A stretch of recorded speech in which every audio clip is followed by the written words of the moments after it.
I'm Pete Aubin. I'm the Director of Discipleship and Connections here at Advent United Methodist, which means that I oversee life groups and service and missions. You know, the practice of serving has really evolved over time for me. I grew up in a family, youngest of 9.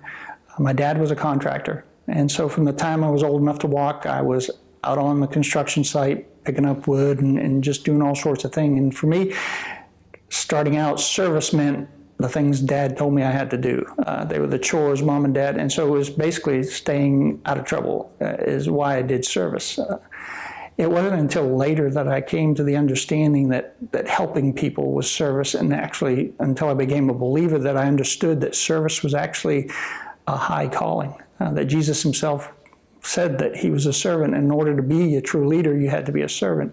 And so the idea of serving just to serve, just to help people, just made all the difference. One of the times that really sticks out for me where God defined service for me and helped me to not be overwhelmed by it was when I started ministry. As I got deeper and deeper into the ministry, I realized that there was such a great need, and I didn't know how I was going to be able to do it all.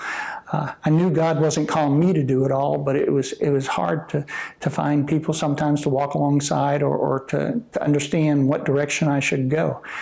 I took a group of kids on a mission trip to Guatemala, and thought this was going to be a great opportunity. We'd be serving there. I'd learn a little more about service. I'd give them an opportunity to learn. And what I didn't realize was that God had set up an opportunity to really define service for me.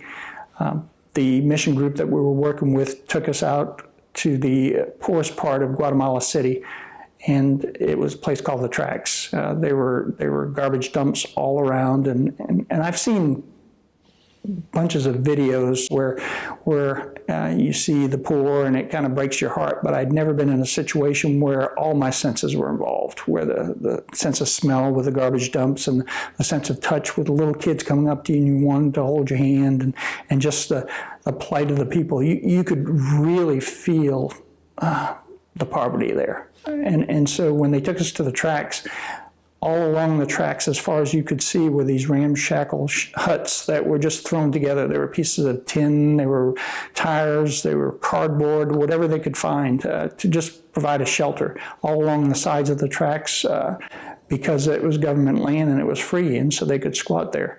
And as we came there and I kind of got caught up in the environment, I just felt overwhelmed.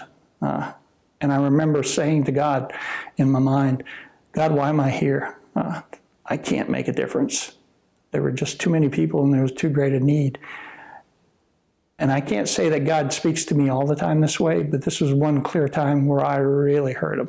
And what I heard next was, I didn't call you to change the whole world. I called you to change your world, one person at a time. Whoever I put in your path, that's who I've called you to minister to. And it brought ministry and the overwhelming aspect of it down to a really manageable level, something that I could do, and with God's grace could do it well. And so I took that to heart, and later that day we went to a place up in the mountains called Agua Viva, which is living water. It was an orphanage, and we ran into a little boy that both my wife and I fell in love with. His name was Vincent. He had cleft palate. And if you're unfamiliar with that, it's where your lip is split and your palate doesn't fully develop. So there's actually a gap all the way up into your sinus passages. His family had given him up to the orphanage because they couldn't afford the medical bills and couldn't afford to take care of him. And so this little 3-year-old boy was there in an orphanage because of his disability.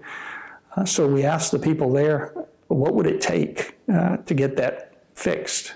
Was it a major operation? Thinking, we would have to go back to the States and raise money and maybe help them in that respect. And they just blew me away. They said, well, if you had a doctor who's willing to do it, it would cost you $600 to rent the operating room and the equipment. And we thought, well, we have that money with us right now. I mean, we could do that. And so I talked with the group and we kind of dug into our pockets and came up with the money and found out that another mission organization was coming in a couple of weeks, and it was a group of doctors who were going to be doing a medical mission there. And so we left the money with them and left it for the doctors. They ended up renting an operating room. They worked on Vincent.